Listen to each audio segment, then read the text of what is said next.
Good morning students, welcome to this video. Today I am discussing about history of electronics. Actually, history of electronics starts with the invention of vacuum tube by J.F. Fleming in 1897.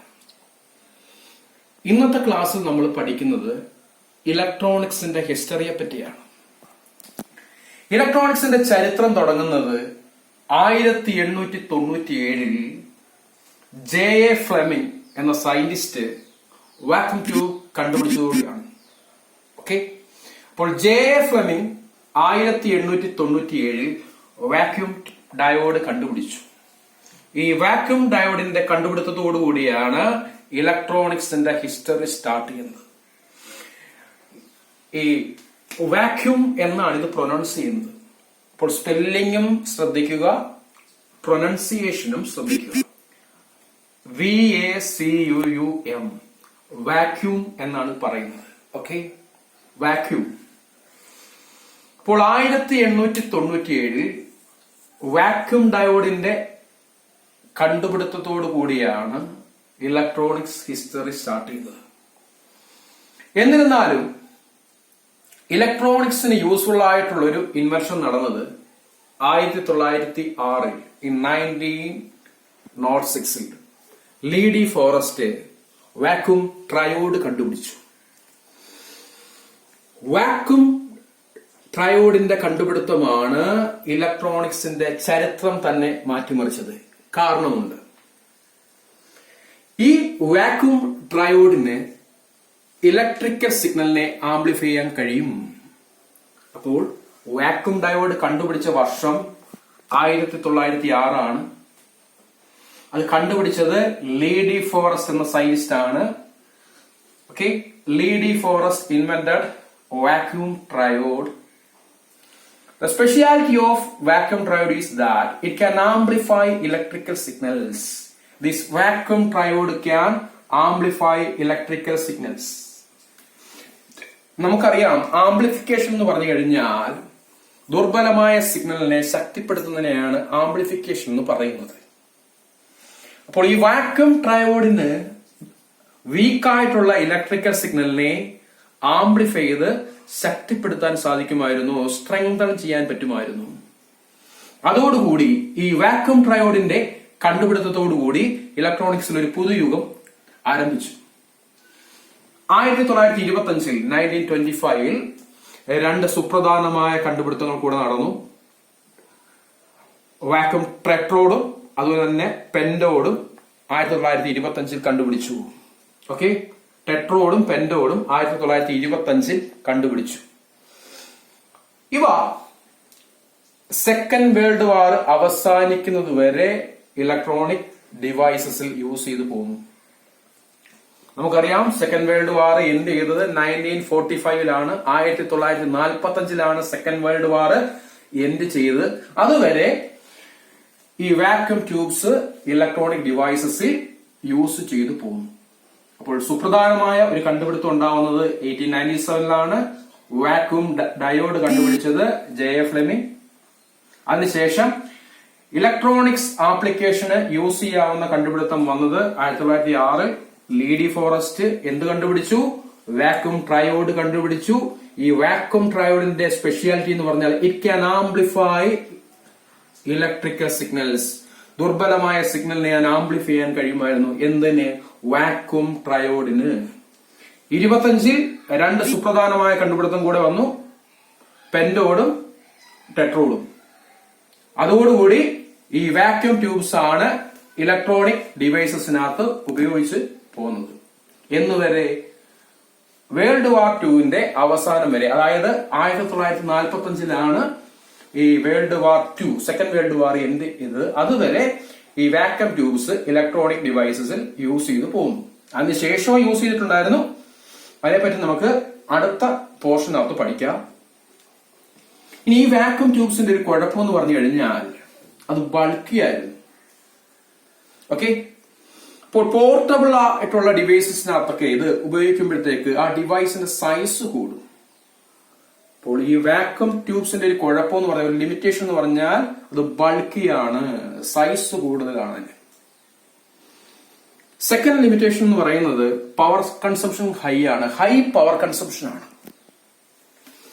അതുപോലെ high operating voltage ആണ്. Okay, അപ്പോൾ അത് bulky ആയിരുന്നു. ഈ vacuum tubes എന്ന് പറയുന്നത് size കൂടുതലായിരുന്നു, അതിന്റെ പവർ കൺസംഷൻ ഹൈ ആയിരുന്നു, അതേപോലെ ഓപ്പറേറ്റിംഗ് വോൾട്ടേജും ഹൈ ആയിരുന്നു. പിന്നെ ഈ ഗ്ലാസ് ട്യൂബ്, ഇത് ഉണ്ടാക്കിയിരിക്കുന്ന ഗ്ലാസ് ട്യൂബ് എന്ന് പറഞ്ഞാൽ ഫ്രജൈൽ ആയിരുന്നു, പൊട്ടിപ്പോകാനുള്ള ചാൻസ് വളരെ കൂടുതലായിരുന്നു. ഇതൊക്കെയായിരുന്നു ഇതിന്റെ കോമൺ ലിമിറ്റേഷൻ എന്ന് പറയുന്നത്. ഈ വാക്വം ട്യൂബിന്റെ ലിമിറ്റേഷൻ എന്ന് പറയുന്നത് ഒന്നാമത് അതിന്റെ സൈസ് കൂടുതലാണ്, സൈസ് വളരെ കൂടുതലാണ്, ബൾക്കിയാണ്, പവർ കൺസംഷൻ ഹൈ ആണ്, ഓപ്പറേറ്റിംഗ് വോൾട്ടേജ് ഹൈ ആണ്. അതേപോലെ തന്നെ ഗ്ലാസ് ട്യൂബ്സ് എന്ന് പറയുന്നത് ഫ്രജൈൽ ആയിരുന്നു, ഉണ്ടാക്കിയിരിക്കുന്ന ഗ്ലാസ് ട്യൂബ് ഫ്രജൈൽ ആയിരുന്നു, പൊട്ടിപ്പോവും. ഫ്രജൈൽ എന്ന് പറയുന്നത് എന്താണ്? എളുപ്പത്തിൽ പൊട്ടിപ്പോവും, അതാണ് ഫ്രജൈൽ എന്ന് പറയുന്നത്. Limitations of vacuum tubes are, first one, it is bulky, size വളരെ കൂടുതലാണ്, ബൾക്കിയാണ്. Second one is high power consumption, power consumption എന്ന് പറയുന്നത് വളരെ ഹൈ ആയിരുന്നു. Third one is high operating voltage, operating voltage high ആണ്, പവർ കൺസംഷനും ഹൈ ആണ്, ഓപ്പറേറ്റിംഗ് വോൾട്ടേജും ഹൈ ആണ്. നാലാമത്തെ ലിമിറ്റേഷൻ എന്ന് പറഞ്ഞു കഴിഞ്ഞാൽ ഇത് ഉണ്ടാക്കിയിരിക്കുന്ന ഗ്ലാസ് ട്യൂബ്സ് ഫ്രജൈൽ ആണ്, പൊട്ടിപ്പോവും, എളുപ്പത്തിൽ പൊട്ടിപ്പോവും. അപ്പോൾ ഇതൊക്കെയായിരുന്നു ഈ വാക്വം ട്യൂബ്സിന്റെ ലിമിറ്റേഷൻ എന്ന് പറയുന്നത്. 1945 സെക്കൻഡ് വേൾഡ് വാർ എൻഡ് ചെയ്തു. അതിനുശേഷം 1948 ആ സുപ്രധാനമായ കണ്ടുപിടുത്തം വരുന്നത്. 3 സയന്റിസ്റ്റ് ബെൽ ലബോറട്ടറീസിൽ നമ്മളുടെ ട്രാൻസിസ്റ്റർ കണ്ടുപിടിച്ചു. ട്രാൻസിസ്റ്റർ കണ്ടുപിടിച്ച വർഷം എന്ന് പറഞ്ഞു കഴിഞ്ഞാൽ 1948. ഇത് കണ്ടുപിടിച്ചത് 3 സയന്റിസ്റ്റുകളാണ്. സാധാരണഗതിയിൽ ക്വിസ് കോമ്പറ്റീഷൻ ഒക്കെ നമ്മുടെ ചോദിക്കും, ആരാണ് ട്രാൻസിസ്റ്റർ കണ്ടുപിടിച്ചത്? അപ്പോൾ നമ്മൾ സാധാരണഗതിയിൽ പറയുന്ന ഒരു ആൻസർ എന്ന് പറഞ്ഞാൽ വില്യം ഷോക്ലിയാണ്. പക്ഷെ വില്യം ഷോക്ലി മാത്രമല്ല ട്രാൻസിസ്റ്റർ കണ്ടുപിടിച്ചത്, വില്യം ഷോക്ലിയും ജോൺ ബർഡീനും അതുപോലെ വാൾട്ടർ ബ്രാറ്റൈനുമാണ് കൂടെ ചേർന്നാണ് ഈ ട്രാൻസിസ്റ്റർ കണ്ടുപിടിച്ചത്. 3 സയന്റിസ്റ്റ് ഉണ്ട്. ഒന്ന് വില്യം ഷോക്ലിയാണ്, രണ്ടാമത്തത് ജോൺ ബാർഡീൻ ആണ്, മൂന്നാമത്തത് വാൾട്ടർ ബ്രാറ്റൈൻ ആണ്. അപ്പോൾ വാൾട്ടർ ബ്രാറ്റൈൻ, ജോൺ ബാർഡീൻ, വില്യം ഷോക്ലി, ഈ 3 സയന്റിസ്റ്റുകളും ചേർന്നാണ് 1948 ട്രാൻസിസ്റ്റർ ഇൻവെന്റ് ചെയ്തത്. അത് ബെൽ ലബോറട്ടറീസിലാണ് അത് കണ്ടുപിടിച്ചത്. സയന്റിസ്റ്റിന്റെ പേര് ഒന്നുകൂടെ പറയാം, William Shockley, John Bardeen and Walter Brattain. ഈ 3 സയന്റിസ്റ്റുകളോട് ചേർന്നാണ് ചരിത്രത്തിലെ ഏറ്റവും സുപ്രധാനമായ കണ്ടുപിടുത്തങ്ങളിലൊന്നായ ട്രാൻസിസ്റ്റർ കണ്ടുപിടിച്ചത് 1948. അപ്പോൾ ഈ ട്രാൻസിസ്റ്റർ കണ്ടുപിടിച്ചതിന് ശേഷം മിക്ക ഇലക്ട്രോണിക് ഉപകരണങ്ങളിലും ഈ വാക്വം ട്യൂബ്സിന് പകരം ട്രാൻസിസ്റ്റർ ഉപയോഗിക്കാൻ തുടങ്ങി. ഞാൻ നേരത്തെ പറഞ്ഞ കുറെ ലിമിറ്റേഷൻസ് വാക്വം ട്യൂബിനുണ്ടായിരുന്നു, അതൊന്നും ഈ ട്രാൻസിസ്റ്ററിന് ഇല്ല. ഓക്കെ, ഞാൻ നേരത്തെ പറഞ്ഞ ലിമിറ്റേഷൻസ് ഒന്നും ഈ ട്രാൻസിസ്റ്ററിന് ഇല്ല. അതുകൊണ്ട് വാക്വം ട്യൂബ്സിന് പകരം പിന്നീട് കാലത്ത് ട്രാൻസിസ്റ്റർ ഉപയോഗിക്കാൻ തുടങ്ങി. ആദ്യമേ സാധാരണഗതിയിൽ ഈ ട്രാൻസിസ്റ്റർ ആദ്യമേ ഒക്കെ നിർമ്മിച്ചിരുന്നത് ജർമ്മേനിയം കൊണ്ടായിരുന്നു. അതിന്റെ കാരണം എന്ന് പറഞ്ഞാൽ it is easy to purify. Germanium purify എളുപ്പമാണ്. ഓക്കെ, അപ്പോൾ in early stage transistors were made of germanium because we can easy to purify germanium. Okay, നമുക്ക് ഈസി ആയിട്ട് ജർമ്മേനിയത്തെ പ്യൂരിഫൈ ചെയ്യാൻ പറ്റും. അതുകൊണ്ട് ആദ്യ കാലഘട്ടങ്ങളിൽ ട്രാൻസിസ്റ്റർ കൺസ്ട്രക്ട് ചെയ്യാൻ വേണ്ടി നമ്മൾ ഉപയോഗിച്ചുകൊണ്ടിരുന്നത് ജർമ്മേനിയം ആയിരുന്നു. ഓക്കെ, അപ്പോൾ ആദ്യ കാലഘട്ടത്തിൽ ജർമ്മേനിയം ആയിരുന്നു ട്രാൻസിസ്റ്റർ ഉണ്ടാക്കാൻ ഉപയോഗിച്ചത്. കാരണം ജർമ്മേനിയത്തെ പ്യൂരിഫൈ ചെയ്യാൻ എളുപ്പമാണ്. 1954 പിന്നെ സിലിക്കൺ ട്രാൻസിസ്റ്റർ രൂപമെടുത്തത്. 1954 സിലിക്കൺ വെച്ച് ട്രാൻസിസ്റ്റർ ഉണ്ടാക്കാൻ തുടങ്ങിയത്.